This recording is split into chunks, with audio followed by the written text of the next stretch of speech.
Hello there, boys and girls, and all of those in between. My name is Maliena Bitchcock, and I want to welcome you to my very own talk show, Bitch Talk with Bitchcock. This is where I get to interview some of the best performers from all over. This week, we got Portland's legend herself. She really gave me the honor to come on here and really spill all the tea. So I want a loud round of applause for the one and only Bolivia Carmichaels. Hey everyone! Hey, so nice to be here. Thank you, Maliena Bitchcock. Nice to see you, darling. Hey, baby ball. So, how are you doing over there? Are you surviving quarantine? Of course I am. Of course I am. We're all surviving quarantine. I mean, we're gonna make it one way or another. We just gotta stick together, of course. But yeah, I've been busy. I've been working on new innovative things for Bolivia to do, and because honestly, I have to keep myself busy, otherwise I will go nuts. So yeah, I've been taking a lot of walks and working on my little shows. You know, my online show and my road show.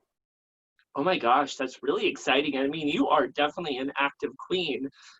As I was telling one of my friends a few days ago, I think quarantine's kind of tested drag culture. You kind of get two types of queens. The queens that really were like, yeah, it's vacation time. And then the queens that were like, oh my God, I need something to do. And you're definitely one of those queens that was serving us drag almost like every week during quarantine. Well, I've been being Bolivia Carmichaels since 1995, and so this is what I do on a weekly basis. And so just because the COVID-19, just because the coronavirus took away my gig at Slaughters and Darcel's doesn't mean that I can just, you know, rest on my laurels. I don't, first of all, have laurels. And second of all, you know, I got to keep busy. And this is what I do. I hear it, babe. And you know, for like me, drag's kind of a mental escape. It allows you to get your depression out, allows to kind of express how you're feeling, and also allow you just to feel beautiful, even if it's for an hour. So I know 100%, 100%. I cannot agree with you more. I mean, Bolivia Carmichaels gives me power that Daniel doesn't have. My real name is Daniel. Bolivia Carmichaels gives me power that Daniel doesn't have, you know, and I appreciate that. And she actually makes Daniel a better person, to be honest. I love that.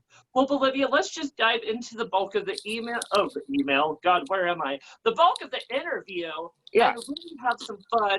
You mentioned you started drag in the 90s. Why don't you tell me about when you first started drag and what that experience was like? Oh, thank you. Let's see. I graduated in 1992 from Jefferson High School, and I played the trumpet while I was there. And then after high school, I played the trumpet. And I also got into theater in high school. And then after high school was over, I did some community theater. And then I discovered a place when I was 18. I discovered a place called the City Nightclub. And the City Nightclub was an all-ages nightclub. And so when I got there at 18, there were like 15 and 16 and 17-year-old kids that were already out of the closet. Now, to me, that was a big deal. I mean, just, you know, the fact that they were out of the closet, they were living their authentic lives. It was amazing. And so I saw this queen named Lady O Boulevard. She's my sister. And she was on the stage and she was doing Whitney Houston's I Will Always Love You. And her throat was moving and it looked like she was singing and she was living. She was just having a ball up there. And I was in the audience and I was just like, that looks cool. That looks like a lot of fun. It's got music, it's got dance, it's got theatrics, it'll make you laugh, it'll make you cry. I'm all about that. And so I got into drag for my first time, let's see, like I said, was about 1993 or 94. And I went running up to my friend, Terica St. James. And she's an established queen at that point. And I go running up to her and I say, Terica, what do you think? And so what I did was, by the way, I didn't have a wig and I didn't have eyelashes and I didn't have, I wore a white blouse and a long black skirt and some flats. And my boy hair was kind of longer. So I just kind of try to tease it up, and I ran up to her and I said, Terica, what do you think? And she goes, of what? I was plucked But it taught me something that I wasn't ready yet. And so I went back and I tried again and again at home. And then I finally brought Bolivia back out and started performing at the club. And then I turned 21. When I turned 21, I started performing over at the Embers Avenue. And I was a guest performer at first. And I went down there a lot at first just to watch the queens, to learn, to look at their makeup, to look at their moves and all this stuff. And then I finally got the gumption up to go down in drag. And so I went down and I watched the show in drag a couple of weeks. And then finally, again, I got some more gumption and I asked one of the hosts if I might perform a number.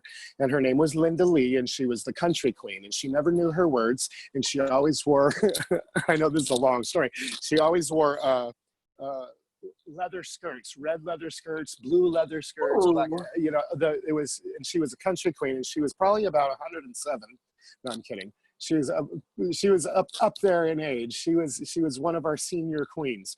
And she allowed me to be in her show. And then I was allowed to be in other shows, like with Patty O'Dora and Crystal Lynn and Pookie J. Bush and all these fabulous entertainers over there at the Embers Avenue. Fast forward a few months, I began hosting shows there. I hosted the Monday night show with the Butch Bitch Mitch. I hosted the Wednesday night show, Wicked Wild Wednesdays. I hosted the Friday night show. And over 9 years, I was there at the Embers Avenue. So this was all taking place throughout the 90s, right, Bolivia? Yes, that's correct. Now, I mean, I'm guessing the drag was completely different back then in the 90s than what it is we know now, which, you know, drag's almost on every street corner. It's a completely different art form than I'm sure you knew it when it first started. Tell us about what drag in the 90s was like for you. Drag in the 90s was a lot different. I would say, I remember when I was working at the Embers, and then when I transitioned over to CC Slaughters, all the windows were closed. All the windows were boarded up, so you couldn't see in, you couldn't see out. And Really? yeah, and it was like gayness and our clubs, it was all a hidden thing. We had to keep it behind closed doors. And over the years, that's changed, where we can see right into our clubs, you know, like Scandals and Slaughters and the other clubs. You can see right in. The windows are, here we are, you know, we have nothing to hide. Right. Also back then, drag, the entertainment, it's not changed much, to be honest, except for aesthetics. We all have better hair now. We all have better makeup styles. We all get better at this as we go along, as the years go by, and as it becomes more mainstream. And that's probably thanks to RuPaul, a lot thanks to RuPaul and her Drag Race, for making it so mainstream and acceptable in today's society and the regular community. I don't know. Right. And I mean, I'm guessing like back then it wasn't, like you said, it was something you kind of left in the nightclub, and I'm sure was considered taboo. So it wasn't something you went telling your best friends or your coworkers you did, correct? Right, exactly. It's not something that you just told everyone. You told people that, oh, I remember one thing we used to say back in the day when we were trying to figure out if somebody was gay or lesbian. People would say, are you friends with Dorothy? And if the other person on the other and knew what you were talking about, they go, yes, I'm friends with Dorothy, you know, or they'd say, Dorothy who? And so you knew whether they were gay or straight. That was one of the things that, I mean, that the one earring in the one side, I don't remember whether it was the right ear or the left ear, but a single earring meant that you were gay. I don't know. There was also flagging back then, that some of the more butcher men, or actually I think the whole gay culture did back then. Yeah. Oh yeah, there was flagging, there was, and I mean, this was my experience. I'm sure that others have had much different experiences, but I would say that I was fairly vanilla, if you will. I didn't know much. Mm-hmm. Well, you know, we all start that way. You know, one thing I'm kind of curious is, especially at a time where drag was considered taboo, what was it about drag that made you want to do it? Oh, the expression, the expression of who you are. You know, it was a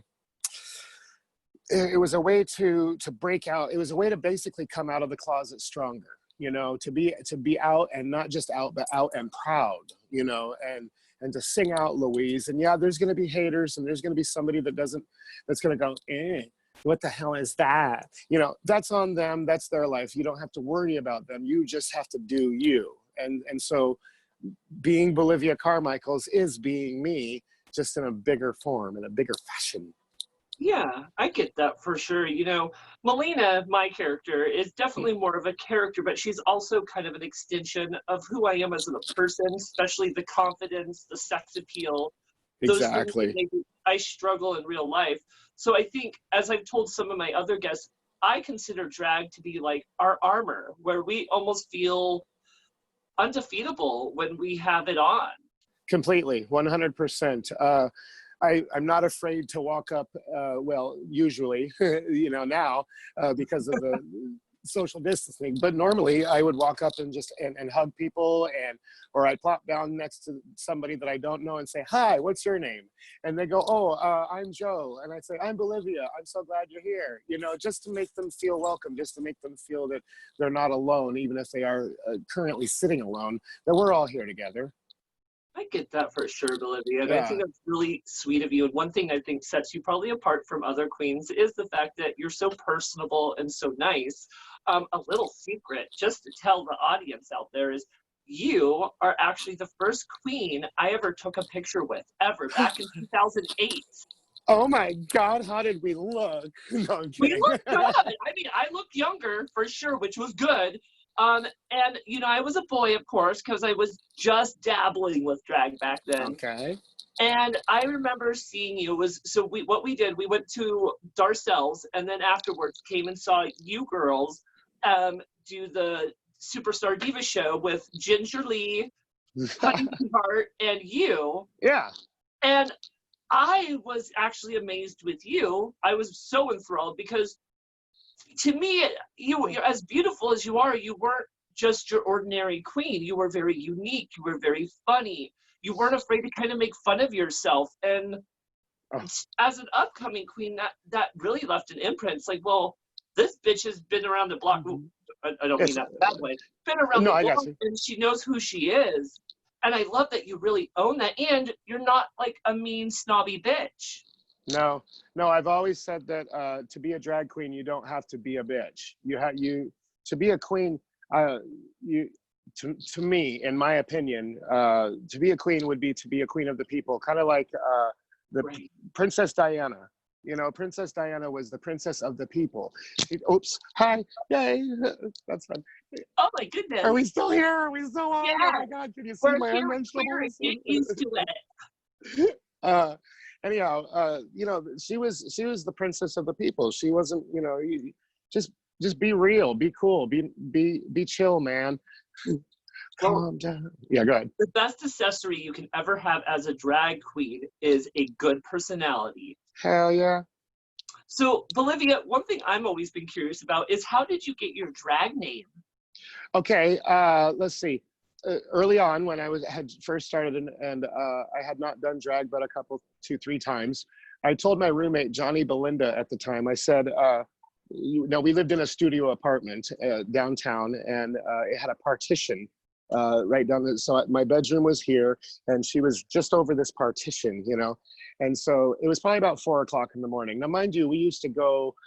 She'd say something like, "Hey, let's go to Seattle." I'd go, "Okay, let's go to Seattle," or "Hey, let's go do this." All right, let's go do it. You know. So it's about 4 o'clock in the morning because we're kids and we just got home from the club, you know, and just gotten to lay down. And she goes, "Hey, Daniel," and I was, "Yeah." She goes, "Let's go get coffee." I said, "Okay, let's go get coffee." She goes, "You're so cool. If I said let's go to Bolivia, you'd say let's go."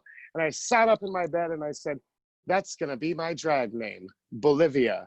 Bolivia Carmichaels. Can you see it?" Yes! Oh my And so God. I know when I first started, though, a lot of people told me, or not a lot of people, but several of the queens told me that I should change my name, that it's not really, that's a weird name. You should change your name. You should be Lorelei. You should be this. You should be that. And I said, no, I'm going to go ahead and stick with Bolivia. You know, I always thought the name Cecilia Carmichaels would be pretty if I were to change my name, but I decided that I'm going to stay with Bolivia. So I had a daughter, and I named her CC Carmichaels. So Well, I it love worked it. out. I think your name is very unique, but it's also very pretty, and there's a certain roll on the tongue when you say your first and last name, Bolivia Carmichael. It just kind of rolls off your tongue. And I think those queens that want to like tell you that's maybe too weird or outlandish, because I feel like queens like you who kind of weren't afraid to kind of stay true to who they were and were going to pick the name they wanted, no matter if people liked it or not, kind of Yeah. gave permission for queens like me who wanted to say, I'm going to be Maliena Bitchcock, or my sister who is Fake It Nightly. It's like, it allows us to get weird and really express ourselves with just our name. Mm-hmm. Exactly. 100%. I couldn't agree with you more. Well, You got to be true to yourself. You got to do you, and let everybody else do themselves.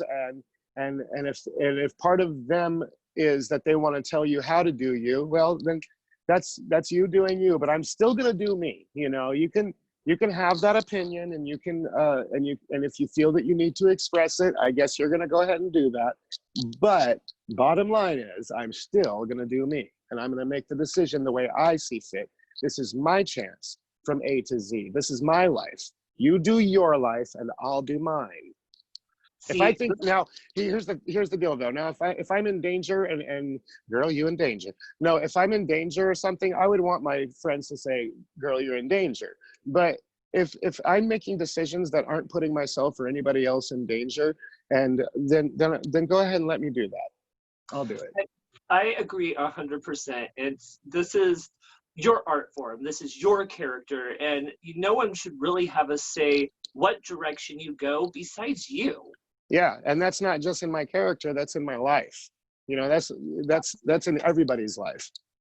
Well, Bolivia, speaking of your character, why don't you tell us a little bit about the drag character that we do know now as Bolivia Carmichaels? Bolivia Carmichaels is energetic. She's silly. She's goofy. She loves Bette Midler. She loves Bette Midler music. She loves the old school music. She likes rock and roll. She likes 80s rock. Bolivia is a positive person, a happy person, upbeat,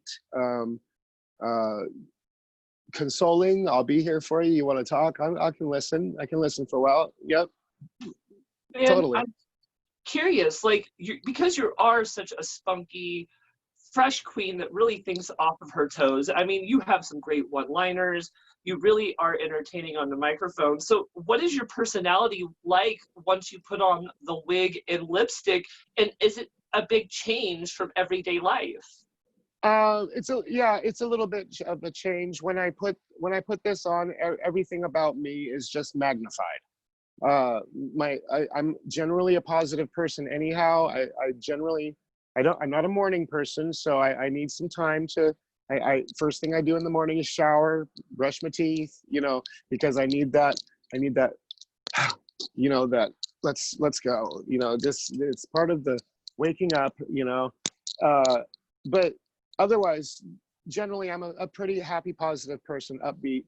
But then Bolivia Carmichaels, when I put this on, it's just like I said, it's amplified by tenfold. You know, it's just bigger.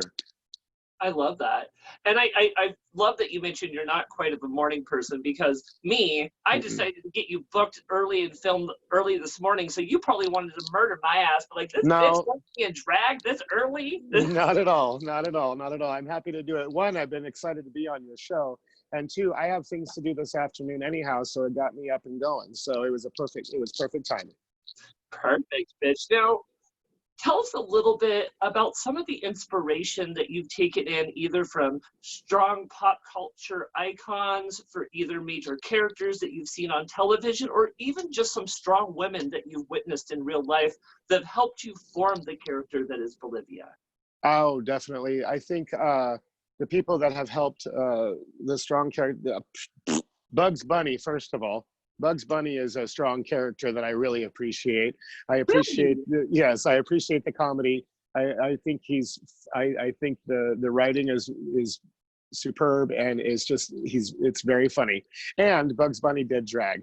Well, that's funny. I was going to say that was probably my first exposure as a child to drag was Bugs Bunny constantly putting on those fun costumes. Right, and Fred Flintstone and Barney Rubble dressed in drag in one of the episodes too.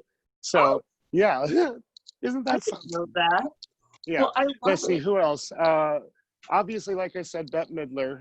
Bette Midler and her music is just, I don't know. It's just good. It's fun. It's funny. She's funny. Uh, yeah, I've been to a couple of her concerts, and she just kills me. Storm Large is a very strong, powerful woman, and I really, yeah, You know, I have to be honest. You just said a name that is so iconic to me, and Storm yeah, Large is everything. Like I performed so much of her music from 8 Miles Wide to yes, Inside Out to yes, Ladylike. And ladylike, yes. I've still not met Storm. I know you probably have because she lives out there in Portland, but I like, have once. I met her once, but I've seen her in her shows a handful of times. I mean, she is so brilliant how she does her music. And I mean, she's such a wonderful ally. I mean, I love when she did her music video for 8 Miles Wide. She actually featured Darcel and Poison And Water. Poison, right, right. I know. I love it. So that's fantastic that you have these fabulous people who've helped inspire you.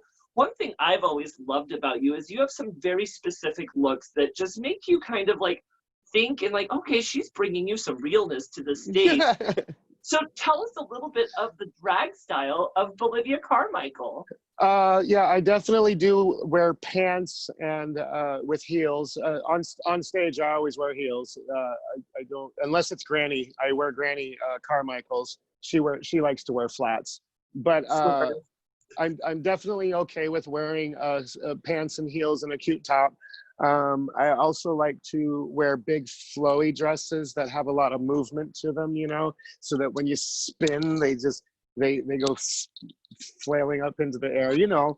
I like colorful things. I'm currently wearing something that I got over at where did I get this? Over at Metro Boutique over on Hawthorne Boulevard. It's really cute. See, it's got pants and everything. And this belt doesn't come with it. Here, I'll take the belt off so you can see my Oh, she's dripping. belt. No, she's not. No, I love it, Bolivia. I love that you have a very fun style. One thing that you mentioned that you like to wear pants, but I think that's kind of part of the rock and roll style that you bring to Totally, the stage. totally. And it's kind of that Joan Jett feel, even a little bit of Madonna that I've noticed Hell yeah. your style. Hell yeah. So now one thing that I've noticed is you have been doing drag since the 90s. Tell us how your drag and your makeup and costumes and hair have evolved throughout the years as drag's evolved. Oh my gosh, I could break out a box. It's around here somewhere of photos. Oh, Lord. I think we will all. I mean, even 10 years from now, I'm gonna look back at this video and go, "Oh God, shut up, Bolivia, just shut up." No, and ooh, girl, what is that hair you're wearing? And you know, it constantly evolves. I used to do the really big bangs, you know, and you know, I like to do the shake and go hair, and I know that that might be considered, I don't know, lazy or whatever, but you know, I really like hair done by Lilac. I like her hair because it is really big and that's fun. But that would be for like a character. Like she did one that looks, and I have it right over here. She did one that looks like Peg Bundy, and it looks great on me. And I walk around like this, all ow, ow, you know. But Yeah. Well, I love that you definitely go through Lilac a lot. In fact, the hair I'm wearing today is Locks by Lilac. Um, nice. you know, I think especially hair, like it's a big part of who we are, and especially with like you. I think I've gotten very used to seeing you as a blonde. Uh-huh. Uh-huh. I do wear blonde most of the time. And every now and then I like the red tones. And obviously I wear red when I do the Lucille Ball impersonation or the Reba McEntire impersonation. Those are my strongest two. Well, that's great that you mentioned that, because that was actually my next question, was the fact that you are so known in Portland for bringing some of these classic icons and characters back to life, such as Lucille Ball, Lily Tomlin, and Reba McEntire. Tell us a little bit about that. Let's see, I fell into the Reba McEntire, or that kind of fell on my head. I was working at Darcel 15 and Company, and one of my sisters there, right before she was moving away from Portland, she handed me this wig, and she goes, "Here, you can either do Joy Behar or you can do Reba McEntire with this hair." And I was like, yes! And so I put it on my head, and it looked like Reba McEntire to me. And so and from that point on, I mean, I liked Reba McEntire prior to this, but from that point on, I studied her some more and got, you know, I watched her, and I've seen her in concert now, again, a handful of times. And so just to watch the way she moves and the way she points at the camera. Oh, damn. Oh, Lord. Okay. Sorry. I know. No. Okay. Anyhow, the way she like points at people or whatever, you know, I don't know. It's so I started studying her, and I've had a lot of fun doing her. And then I saw Misha Rockefeller. She lives in California now, and she was the Empress here some years ago. And Misha Rockefeller did Lucille Ball, and I thought that was just, I died. I saw her over at Red Cap Garage, I think it was called. Yeah, there was Boxes Brigg and Red Cap, the Boxes Brigg Panorama Complex. Anyhow, Misha Rockefeller did Lucille Ball, and when she moved away, I was like, sweet, she's gone. I'm going to try Lucille Ball. Yes! Well, I've always been curious, what kind of process do you have to go through to actually recreate these characters with makeup, hair, and costumes? I mean, it has to be slightly different than creating Bolivia, correct? Oh, yeah, a little bit. I mean, I put on my Bolivia face to begin the night anyhow. So so they all get the same eyes. Reba gets the same eyes. Lucy gets the same eyes. Ernestine Tomlin gets the same eyes. But it's about the lips and the lip shape, and of course the hair, the jewelry, and the mannerisms, and the way you walk. I wouldn't walk. I wouldn't give Lucille Ball Reba McEntire's walk. That would look weird on Lucille Ball. And I wouldn't give Reba McEntire a Bette Midler walk, you know. I would, you know, you get it. So it's the mannerisms and making sure you got your words down. Girls, know your words. Breath Absolutely. for breath. Oh my goodness. I mean, that's the biggest thing we see with drag queens that just don't know the words, and I get it. Sometimes it can be intimidating, especially when we're drinking and we forget a line or two, but it's about picking yourself back up and keeping that show going, because first and foremost, we're not paid to just dress up. We're paid to entertain people. Yes, exactly. You can't just dress up and sit there at the end of the bar. Some people can and get paid, but the way I see it is, if you're getting paid, girl, you need to be working and entertaining and smiling and hugging, and well, when you can, once we can. Oh God, I just can't wait to hug people again. You know, virtual hug, Bolivia. Well, knocking things over. I am kind of curious. Who was your favorite impersonation that you do like to do? Reba McEntire. Yeah, I like the way I like the way she enters the stage. I like the way she carries herself. And yeah. You look so much like her. When you dress up like her, you actually look a lot like her. Well, thank you very much. I sure appreciate that. No, I'm kidding. That's terrible. Well, what can we actually expect from a Bolivia Carmichaels performance? Energy. At the Embers, they used to call me, what was it, the nuclear powered drag queen. That was given to me by Robert Thomas, the director of the shows, and so I've always held on to the nuclear powered drag queen, because I'm like the Energizer Bunny. I keep going and going and going, and if you put the batteries in backwards, I'm not going to finish it. You just think about it. Okay, go ahead. Well, are you known for doing a lot of dancing and dance moves and maybe any tricks on stage? Oh no, I don't. I mean, I dance a lot. Yeah, I can do a Charleston like nobody's business, and you know, I can you know, I can run around. I've got rhythm. As I said, I played in the band, so I've got rhythm, and I know how to dance. But as far as like tricks and somersaults and death drops and all that, no, honey, that came along years after I began. And so when the kids started doing those things, when you children started doing those things, I was like, girl, I am 46 years old now. I am not doing death drops. It's going to hurt. It's going to cause problems. I'm 36, so I'm about 10 years younger than you, and I still can't do that stuff, Olivia. I mean, that stuff hurts my body, and I'm still quite young, but... Yes, you are, and so am I. Yes, you are. I mean, I have to tell you a secret that I probably shouldn't.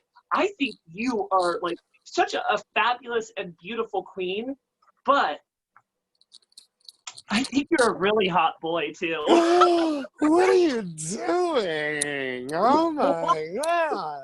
Okay. Olivia, you know, anyone that knows you knows that you are no stranger and to being funny and bringing comedy to the stage. Why don't you tell us a little bit what your humor is like when you're actually on stage bringing that for people? Oh, it's goofy. It's weird. I don't know. It's just, I don't think I'm being funny sometimes, but people are laughing. So I don't know. I'm not trying to be funny. I'm just, you know, I'm silly, and I'm not trying to be mean. Again, we were talking about earlier about how some queens are just bitchy, but also there are queens that use that meanness for humor or something like that, like make one person or a group of people the butt of their joke so that everybody else is laughing. And you know, I don't like being the butt of somebody's joke, and so I try not to make other people the butt of my joke. I'd rather make myself the butt of the joke first. You know, I will laugh at how stupid I am. Not stupid, but excuse me. Is that okay? You look fabulous. In fact, one character that you bring to life that really is funnier more than anything I've ever seen you do is you do a grandma character that just, oh my God. She's stupid. Granny, hang on. Stay right there, hang on. So, Granny, I know, this is fun, right? Here we go, hang on. Oh, we get a live demonstration, boys and girls. Oh, wow. Well, is your thing on? Oh, it's on, isn't it? Okay. Oh, it's Granny. Hello, it's Granny. Nice to see you. Hello. Hi, Granny. Are we, okay. Yeah, I don't know. Granny's silly. Gosh, that's so freaking awesome, Bolivia. The fact that you can switch from Bolivia Carmichaels straight into this Granny character is fantastic. And, oh my God, and you're beautiful again. Look at you. Oh my God. Hey, like Granny's not beautiful. Granny, don't listen. Okay. No, I don't know. I like doing Granny. She's funny. She walks with a walker, and she's girthy. She's full figured, if you will. But she's and then all of a sudden she'll break out and dance and just go crazy. I don't know. It's funny. Well, I love Granny Carmichael. Did you take any inspiration from either any of one in your family or any older women that you saw that, like, I'm going to use that in my act? No, not really. I think my Auntie Ethel, she was a wild one. She was crazy. She was funny. My Auntie Ethel was loud, and she had a loud that's how she laughed. She was so cute. And all of us cousins would go into the other room and go, you know. But she was funny, and yeah. No, I don't know. Granny's just a hoot. She's just a character out of my head. Well, I love that. You know, I think that shows so much of what kind of queen you are, Bolivia, because you're not just giving us Bolivia Carmichael comes on stage and lip syncs. It's kind of, you never know what you're going to get. You're going to get either like a celebrity impersonation, or Bolivia's going to come out and give you a lot of energy and dance the house down, or you're going to get grandma and you're not going to be able to stop fucking laughing. Well, I'm glad that you like them. I think they're funny. I think I like to keep the audience guessing on what's coming next, and oh Lord. Yeah, just like It that. got me titillated for sure. Well, one thing I know so much about you, Bolivia, is you have been a long-term cast member at a certain bar called CC Slaughters, and your main show is the Superstar Diva Show. Tell us a Hmm. little bit about your experience with that. Oh, that has been a fantastic experience. Let's see, about 4 years, no, about 2 years into working at Slaughters, I asked them if I could do a show, and they said, well, I could do a show on Sunday night. And so I was doing what was it called? Oh Lord, hang on. Oh God, it was called Carnaval de Bolivia, and it was 3 hours long of me, Oh, just me, because I couldn't get any performers in my show yet, because after leaving the Embers Avenue, the owner of the Embers told many of the queens over there that they weren't allowed to come and perform in my show. So it was hard at first to get people to come do the show, but about a year after that, I asked them if I could please add on 2 people, and I wanted to add on Ginger Lee, and I wanted to add on Honeybee Hart. And so they brought on Honeybee Hart and Ginger Lee, and for 7 years we did the Superstar Divas with the 3 of us. And then Ginger Lee had the big idea that she was going to go ahead and retire from drag, and so she was leaving us. And oh so no. so we had a big competition to find out who was going to be the next Superstar Diva, and we hired Topaz Crawford and Isaiah Esquire, and they're fantastic and they're wonderful. And Topaz Crawford is not with us as far as the show, but Isaiah Esquire has stayed on, and he's amazing. And Isaiah brings along with him his fabulous partner Johnny Muriel, and they are part of Izani. And they are a burlesque troupe, and they are fantastic. They do backyard fire shows right now, at least once a week, like fire spinning and light shows, and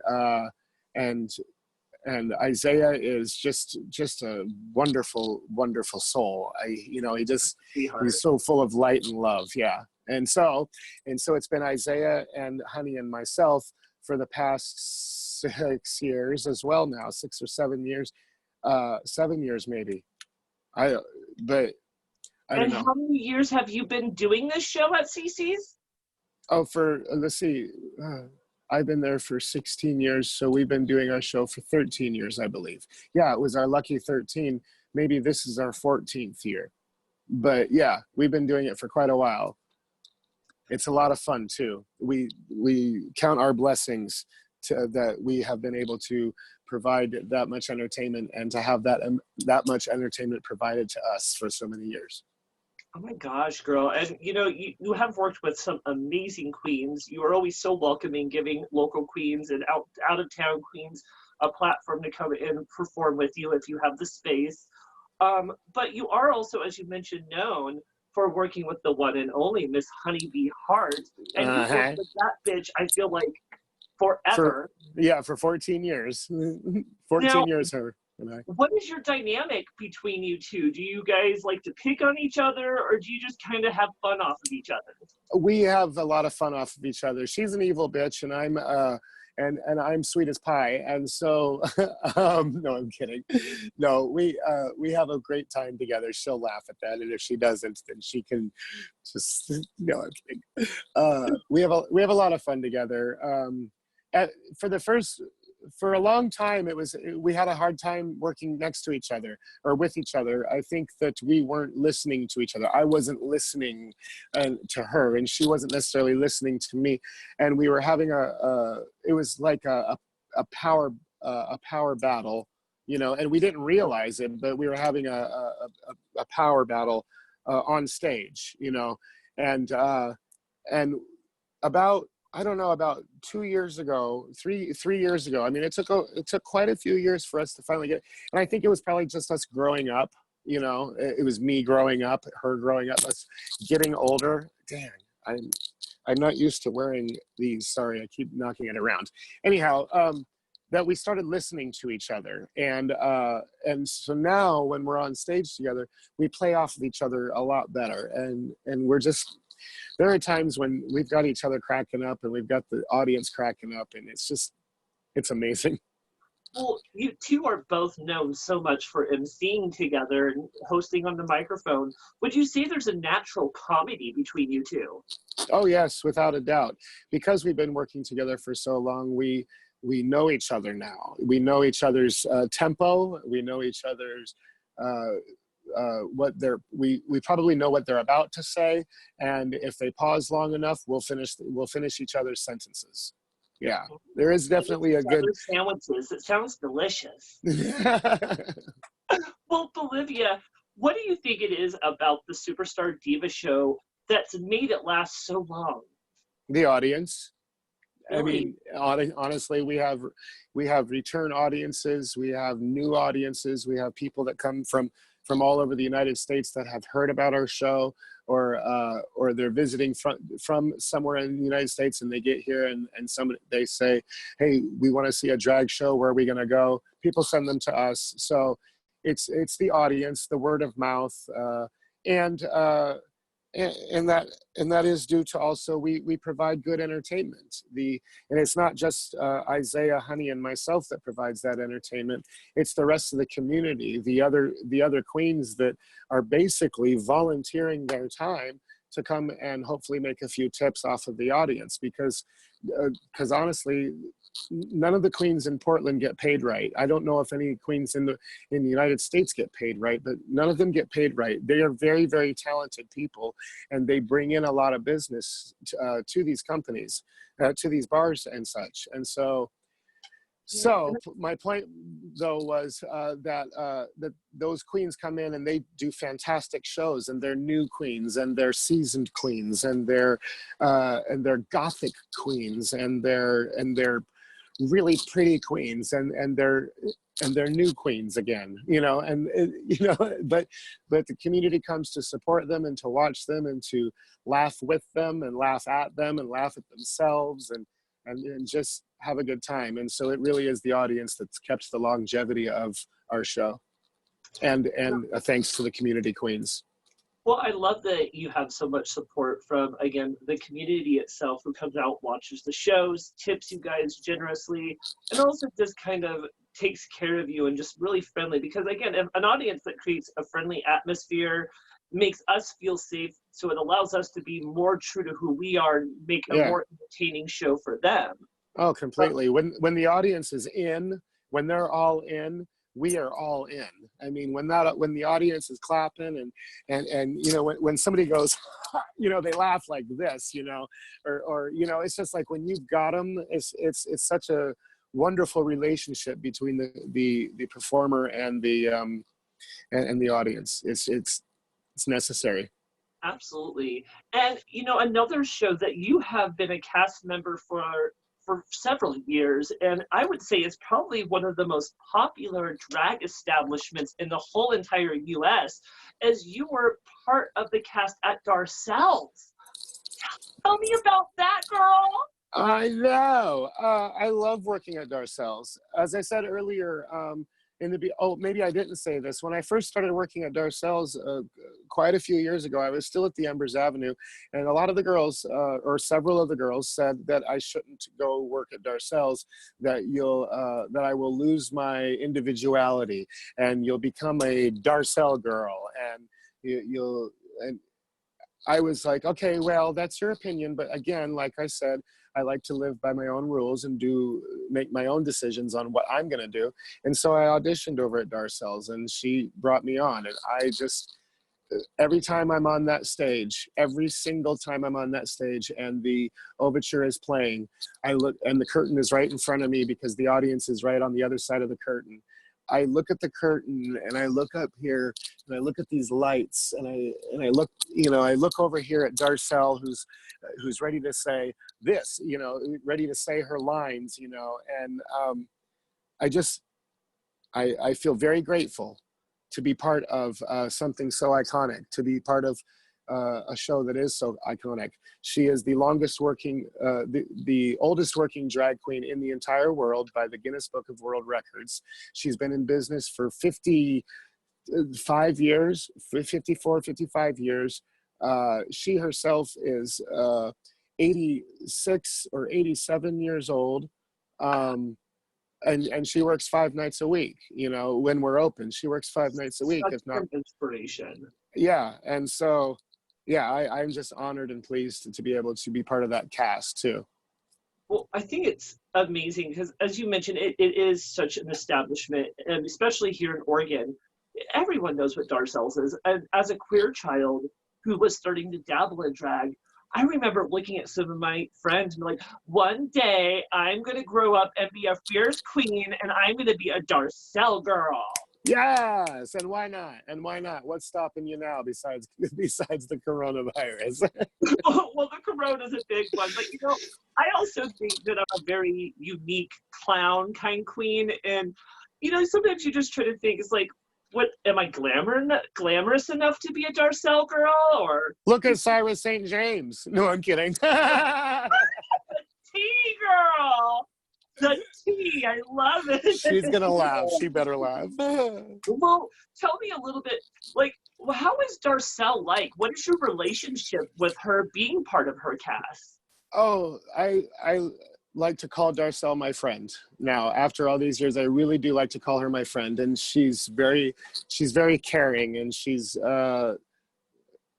cares about all of us girls like we're her own kids, you know, and she's got kids and she's got grandkids and great grandkids, but I feel like I'm part of her extended family. I really do. Yeah. I love that. And it's nice to know that queens like Darcel, who have been in this forever, I love you, Darcel, are really still so genuine and nice. Mm-hmm. And they're so willing, especially Darcel, willing to mentor and give advice. And I think that shows a true queen because there's no ego there. And it's so wonderful to meet them. I mean, especially if you go to a Darcel show. I mean, there's a lot of things that you can expect from them, especially like seeing Darcel and her buttless chaps. I know, right? Rhinestone cowboy. Oh, God. Right? The audience goes nuts every time. It's so amazing. When the lights, because it's all about lighting too. I mean, it's about the timing of the lighting. You know, the spotlight is right on her face. You know, that for that first bit. You know, and then when she goes into like rhinestone, and the lights come up, and she turns around and cheeks. There they are, cheeks, crack, everything. Everything. People they love it. They absolutely love it. Well, Bolivia, I love that so much. Now, what are people to expect from a performance of yours on the Darcel stage? They will more than likely get a Bette Midler song and a Reba McEntire song as far as my solos. And then I will be silly and goofy in all of the production numbers. There's so there's several production numbers that we do there at her show as well. And so, yeah, you'll just get energy. Again, you'll get energy and silliness and realness and authenticity. And I'm not afraid to break the fourth wall and look right at you and wink at you, you know, and go, you know, just to make you smile. I love it. You're such a feisty and fun queen, Bolivia. I really think that you really make people comfortable around you, which is a true art form because, again, not all queens make people comfortable, but you're one of those queens I just want to sit with, have some drinks, kiki, and just have fun. Yes, honey, yes. Now, one thing I've always kind of wondered is you've mentioned you've done drag from the 90s all the way to now, and drag has quite evolved. How does it make you feel, I should say, seeing drag becoming so mainstream and seeing kids as young as 18 to even like 10 trying on dresses and wigs and being true to who they are? I think it's fantastic.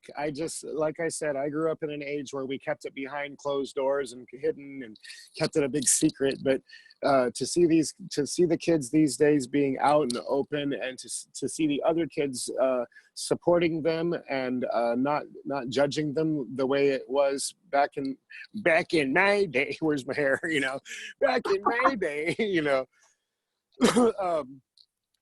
I don't know. It's just it's exhilarating, and I think that the more the merrier. You know, I don't see any sort of.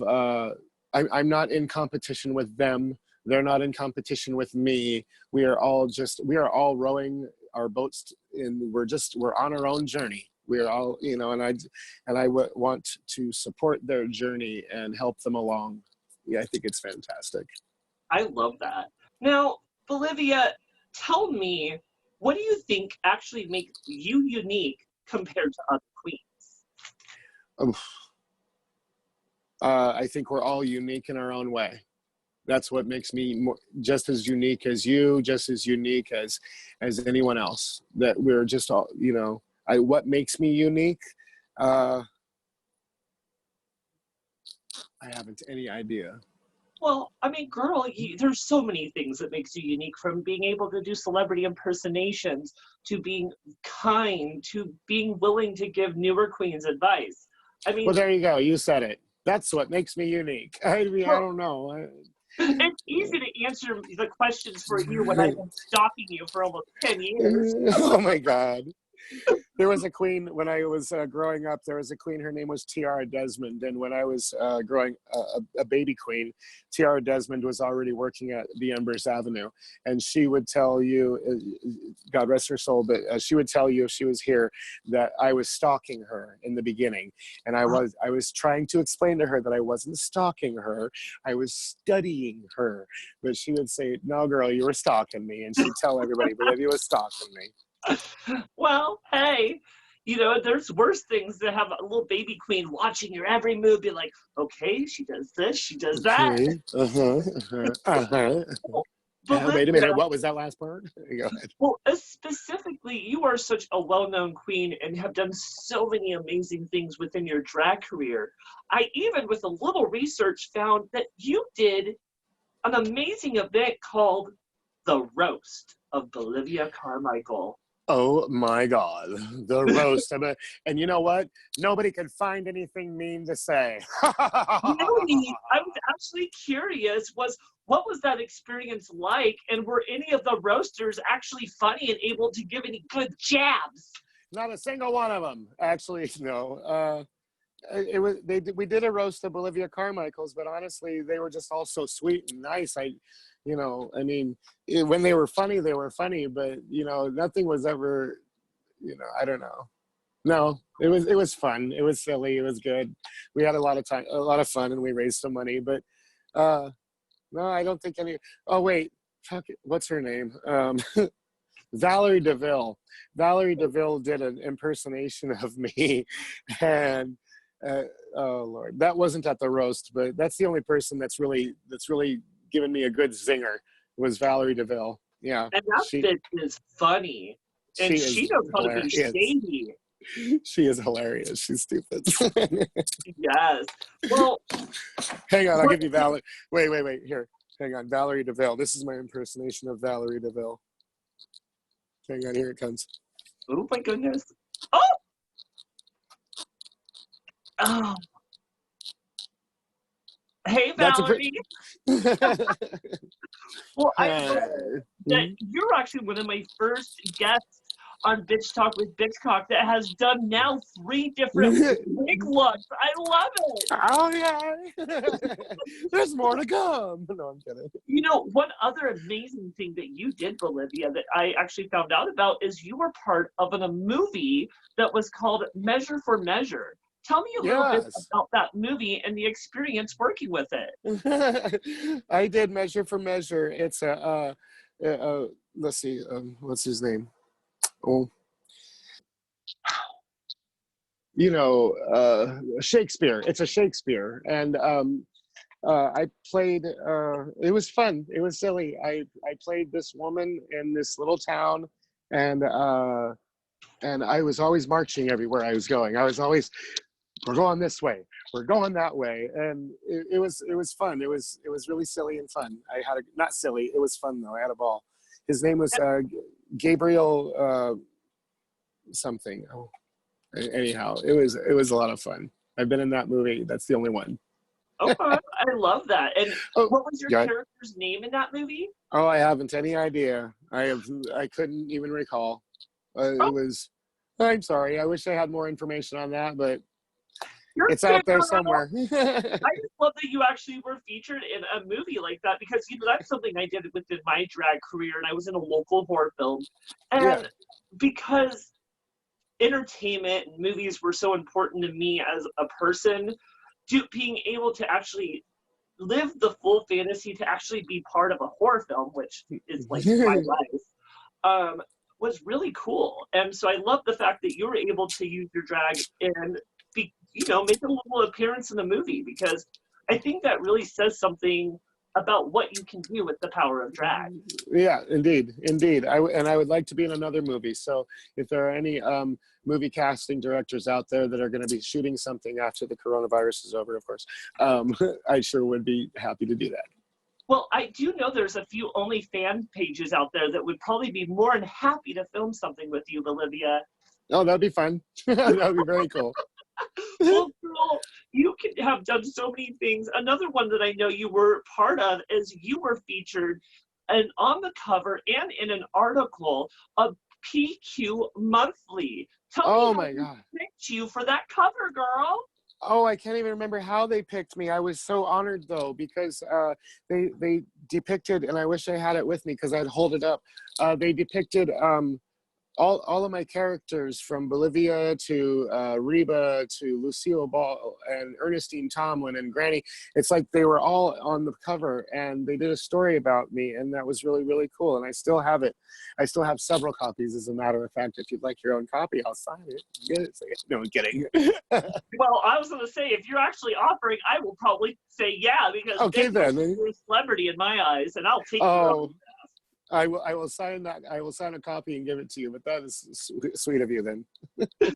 Well, I love that so much. Now, one thing that I've always wondered is, what do you think makes you such a fan favorite out there in Portland, Bolivia?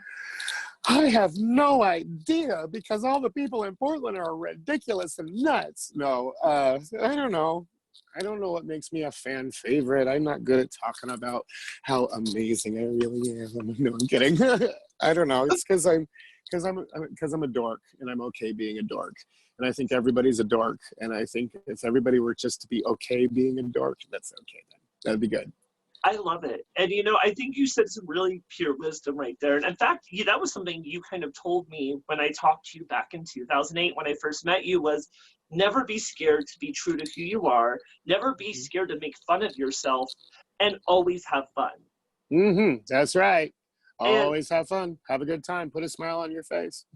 And, those are words I really lived by. And, I love that you're not one of those queens that are like, are serious, like, rah, rah, rah, rah, rah, rah. I mean, you're a professional, which you should be, but at the same time, you make a space very comfortable, and you really you can see that you're having fun through and through the whole experience. I am. I like to have fun, and I want the people around me to have fun. And, yeah. Now, Bolivia, we don't have time for, go ahead. No problem. I was going to say, you have done a lot of hard work and dedication to establish your drag career. What advice would you give any up-and-coming queens? Go in and go hard. Just leave it all on the stage and have a good time. And it's not about, the whole thing is not, I don't know, it's not about you. It's about entertaining the people. I mean, if you're doing it for your own ego and to whatever, yeah, just go out there and have a good time and just be you and just do you, and don't be a bitch, and don't be mean, and keep your nose clean, keep your nose out of other people's business, keep your opinion to yourself. Sometimes you don't always have to share your opinion. Nobody needs to hear it.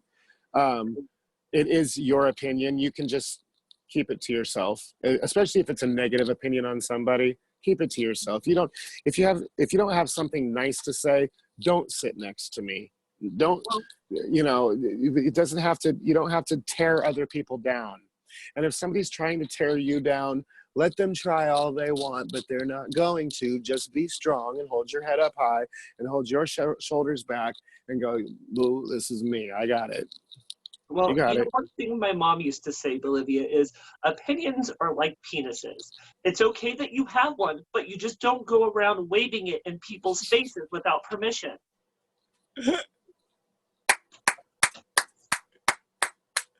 Oh my God, that's ridiculous, but perfect. It's perfect. You don't So, go ahead. You don't just wave it around. There it is, everybody. There's my opinion. No, and I think giving your opinion is something that needs to be earned, just like within the queen culture. If you're going to be shady with someone, you have to have that relationship with them. So if you're just going out there saying, you need to change this, you need to do that, you need to be this, you're being more of the problem than the solution. Yeah, 100% agreed with you. So Bolivia, we're almost done with the main interview here. I have just a couple more questions. I know. Okay, just kidding. I'm just kidding. So quickly. So tell us, what should we ultimately know about Bolivia Carmichael that we might not know already? She's for hire. Okay. Well, it's funny because you say that, and since quarantine, I feel like you are more busy than you ever have been with your virtual shows, and you're now doing drag delivers. You're actually delivering drag shows to people's parking lots. I know. Can you imagine? It's fun. It's a lot of fun. I've booked out the rest of May, and I've got June booking up already. I'm doing Friday and Sunday road shows, and a Saturday night 1 hour live broadcast on Facebook on Saturdays. But the road shows are a lot of fun. So I'm working Friday, Saturday, Sunday. And then Monday and Tuesday, I generally still take off. But Wednesday, Thursday, Friday, I'm doing the papers and the booking and then trying to get the schedules and all this. But I don't know if I'm working harder or more hours. I just know that I have to get to work. I still got bills to pay and, got to do something. Are you a full-time drag queen, Bolivia? Yes, I am. Yes, I am. And I have been since I was hired on at CC Slaughter's 16 years ago. So I've been doing full-time drag, and so I could wait tables. I'm a great waiter. I could do banking and insurance. I can type fast. I can, I have other skills. But this is my career, and this is what I've decided to really go full force into. I love it, and I love that you've actually been able to do that for 16 years because to me, drag is, some kids, they say, I want to be the president or I want to be an astronaut. I always wanted to be a drag queen as long as I can remember. And here you are. And thankfully, and, I love that. It's funny because it's not something you would necessarily expect you to be able to make money off of or be able to make a main job. But, queens like you really make me believe it can happen as long as you put a lot of hard work and dedication in it. You do. You have to work hard and you have to hustle. You have to try to get those gigs. You have to, before the quarantine, there was brunches over at 23 Hoyt, and there's brunches down at other hotels and things that you have to try to get in on, and you have to go to them and say, hey, I'd like to do this at your establishment. I think I can bring in this many people. I think we can, and this is how I'm going to make you money. What do you think? And then, you just have to keep pushing. It's not easy, but you have to keep trying. And, but for, like I said, I've been doing this since 1995. So that's 25 years. So for the first 10 years or so of this, I still had to do a day job, and I had to wait tables. So there you go. And I really respect that, girl. Now, we have only 2 more questions. What are we to expect next from Bolivia Carmichael? More road shows and my weekly Saturday night show, and I don't know what's next, but it will present itself to me as an idea in the night, and I will go, oh, this is what I'm doing. Yeah. Well, perfect. I have one last question before we go on to our games. And what did you think of your experience on Bitch Talk with Bitchcock? Oh my God, this has been the worst thing ever. I can't even believe you asked me to do this. I mean, I'm kidding. I actually asked you, I want to be on Bitch Talk with Bitchcock. I think this has been a lot of fun. I think you're really good at what you're doing. And so this is a very entertaining show to watch and to learn about your local queens. Thank you. I really enjoyed doing this because, again, it gives a platform for local performers, which you see a lot of these talk shows, but they're always featuring like the RuPaul girls. Right. And as we all know, these local girls have so much to offer.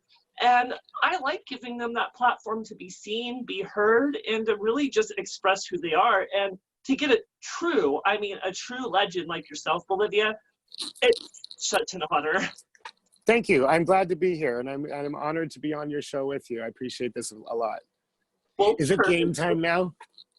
Well, perfect. I have just a quick announcement, and we're going to do a quick game. So all you boys and girls and all those in between, if you are enjoying this episode of Bitch Talk with Bitchcock, I want you to look down below within the description where you can find both me and Bolivia Carmichaels' tip information. If you look at Bolivia, she actually has a sign with all of her fabulous information.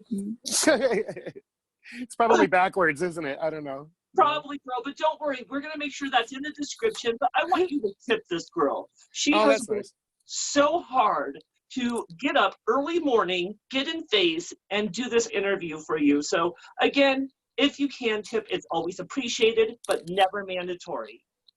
So, Bolivia, are you ready to play a little game with me? Dum, dum, dum. Let's do it. So this first one, I know it's a little early, but I do like to do this one to lube you up a little. Do you have any alcohol over there? Hang on, I think I do. Hang on, I'll be right back. I'll be right back. Well, while you're getting alcohol, I'm just going to announce that our next episode is coming up this Monday for episode 33. It is. And we have the one and only Miss Kitten Kiara, who is going to come on and tell us all the tea. She is such a Portland legend and is really going to have fun with us. Now, Bolivia, are you ready? Well, kind of. I mean, it's like still 1 o'clock or so in the afternoon for us at this time. So this is a little early for drinking Bridge City vodka. That's Bridge City vodka. No kidding. Oh, good. Then hopefully you spill all the tea and you don't have to take a shot. That would be good. How this will work, Bolivia, is I'm going to ask you a series of shady questions. You can either answer truthfully or take a shot. Are you ready for it? I'm as ready as I'll ever be. Well, let's get really shady and actually start with round one and ask, what is the longest you have ever gone without washing your tights or undergarments? Okay.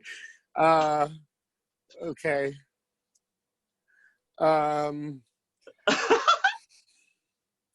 Okay. So, okay. 2 weeks. 2 weeks. You don't want to spill that tea. 2 weeks. 2 whole weeks. I mean, that's not the worst I've heard. I know some queens go like 2-3 months without washing their tights. Yeah, gross. Okay, well, perfect, Bolivia. For round two, what's something you truly don't like about drag? Oh, good. I don't have to drink. Let's see. I would think the one thing I don't like about drag is after years of doing it, my feet, my knees, my hips, my ankles, my back, it does make you sore from dancing in heels and spinning and bucking and twirling. So something you young kids do have to look forward to is being sore. It's so true, Bolivia. We always say that doing drag is almost like being aged in dog years, because every year you do in drag, it's aging you like 7 years. Oh, God, no. Well, perfect. For round three, tell us a crazy or fun backstage story. crazy or fun backstage story. Okay, it was in the beginning of my career, and we were bringing somebody from the audience. Crystal Lynn and I were going to bring somebody from the audience downstairs, put them in drag, and then bring them up and put them on stage. And so we got this guy, and we were putting him in drag, and no, it's not going there. Okay, anyhow, we're putting him in drag. And my friend Holly Andrews comes downstairs, and she looks at me, and she looks at this guy that we were putting in face, and she goes, then she looks back at me, and she goes, perhaps you ought to learn how to do your own face before you start doing somebody else's face. Oh my God! I was like, but but she was right. I was still new, or new enough that I shouldn't be trying to teach somebody else yet, but I was plucked. So that's backstage. God. That is some true tea, Bolivia. Okay, Lord. for round 4, what is the most awkward place you've ever done a show at? I got hired to do a birthday show. Let's see. I got hired to do a birthday show at someone's house quite a few years ago, and it was in their living room, and the music box that they were using for the music was very low. It didn't play very loud, and so and it was just for her and her mom and her dad. Oh, no. And so her and her mom and her dad, and her mom and her dad didn't know I was going to be there. It was a surprise for them. And so they were looking at me very, very awkwardly, like, yay, what's going on? Hey, what's going on? And I did the songs, and I did the happy birthday, and I said, thank you very much. And I drove away from there going, oh, that was just weird. It was just weird. Wow, I've definitely feel you. I've done birthday shows like that can be so awkward, especially in someone's front room, and especially if there's only like 5 people there. Right, and there were only 3 people. Well, we only have one last round of truth or drink. And okay. have you? And I'm sorry, this is a scandalous question. Have you ever hooked up in drag? No. No? No, I have not. I have not. I think you're only the second queen to actually say no on this show. No, I have not. I can't. I always I spent a lot of time on this face for it to end on a pillowcase. That's true. No, I just, this is once this is on, when it comes off, it smells, it's you gotta deodorize, you gotta shower, you gotta do all. No, thank you. Too much work to let some fucking John smear your face. I get it. Right. And my lips look perfect the way they are. Hang on. Yeah, they look perfect. Well, Bolivia, perfect. We have one little speed game that we're going to do before we say our goodbyes. Okay, I don't do speed. Ooh. Oh, you mean a game? Oh, like a fast game. I got you. Okay, gotcha. Okay, girl. Speed game. Here we go. A Bitch Talk with Bitchcock favorite that we like to call Marry, Kai, or Cancel. And how this is going to work is I'm going to name 3 names to you. And out of those 3 names, you're going to tell me who you would marry, who you would Kai or fuck, or who you would cancel their shows completely. Okay, go. So for round 1, let's make this hard. And start with Miss Honeybee Hart, Ginger Lee, and Miss Isaiah Esquire. Oh, and Isaiah. Okay, so, and my options are to what again? I can marry them, Kai, or cancel. Marry, Kai, or cancel. Marry, Kai, or cancel. Marry, Kai, or cancel. I'm going to marry Isaiah Esquire. I'm going to, oh God. That means I got Kai and, no, Isaiah's married. I'm going to Kai. I'm going to Kai with Isaiah. Okay. Okay. No, because Isaiah's married. Oh, okay. No, I'm going to Kai with Isaiah because I don't think Johnny will mind this one time because it's not for real. And then marry or cancel. I'm going to, oh God. I'm going to, Come on. Mhm. Is this the drinking game? Can I drink instead of answer this? No, you actually have to answer these ones. I Oh mean, God. Ginger Lee already Okay. canceled herself, so cancel her. Okay, I'm canceling Ginger Lee and I'm marrying Honeybee. You're so fun.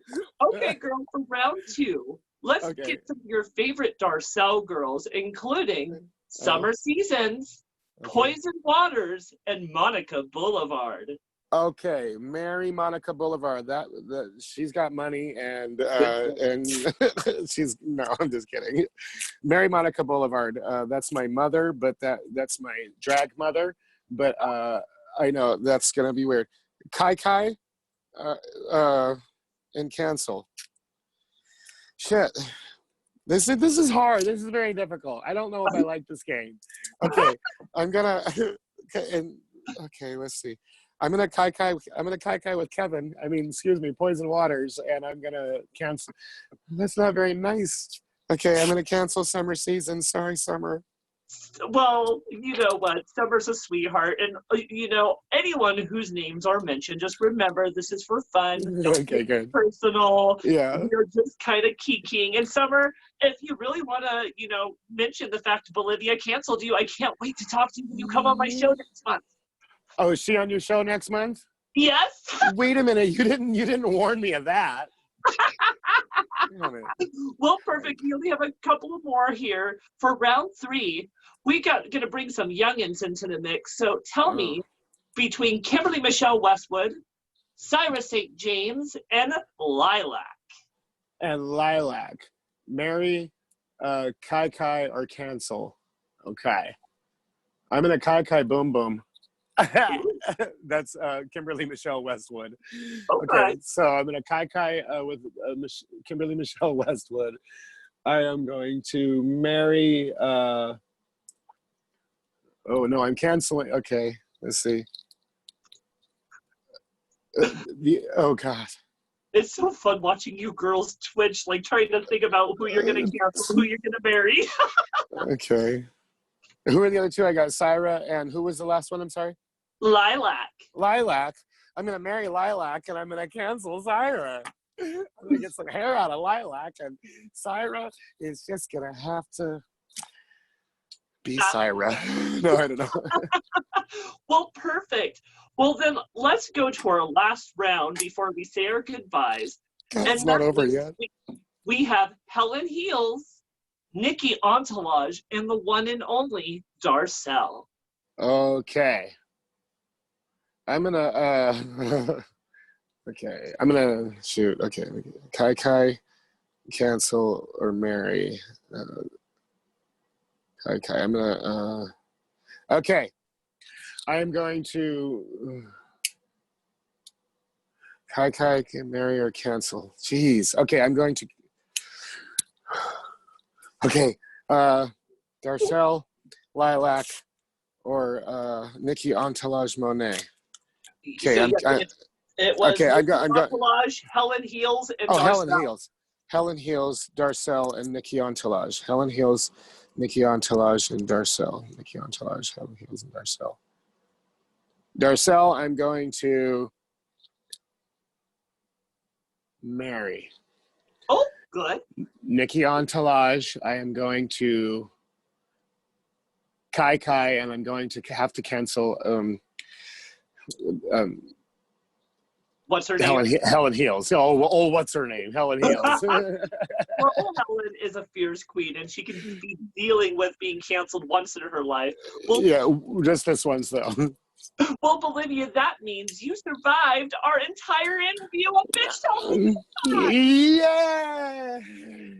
Thank you again for coming on the show and spilling so much tea. You are, again, one of my Portland favorites, and to me, this was a great honor, and I just want to thank you. I thank you very much for having me on your show. It's a lot of fun, and I can't wait to watch the other girls. I can't wait to watch Summer Seasons. Oh, it's going to be so much fun. Now, again, all you boys and girls and all those in between, make sure to look down below in the description where you can find both me and Bolivia Carmichaels tip information such as Venmo, PayPal, and Cash App. Even if you don't tip me anything, please make sure to throw a couple of dollars at the one and only Bolivia Carmichaels. She was fantastic today. I do just want to make a quick announcement that our next guest for episode 33 is coming up this Monday as we get the one and only, the kitten Kiara, and she is going to spill all the tea about being a fabulous performer out there in Portland. So, all of you beautiful people, thank you for tuning in to Bitch Talk with Bitchcock. I am enjoying these episodes, and I'm so happy that I am going to, this month, bring you some legends from Salem, Portland, and Eugene for the month of Pride, just so we can celebrate here on Bitch Talk. We're going to have legends such as the one and only Daphne Storm, Riri, Caliente, and Summer Seasons. So keep your eyes open for that next announcement of performers. And again, Bolivia, I hope you have a fun and safe time out there doing all your road shows. Thank you, I will, and thank you again for having me on. And everybody be very good to each other, and don't forget to wash your hands all the way up to the pits. Absolutely. That is advice to take home. So all of you beautiful people, please be safe out there during these fun times, and I will see you next time this Monday. Bye, y'all. Mwah.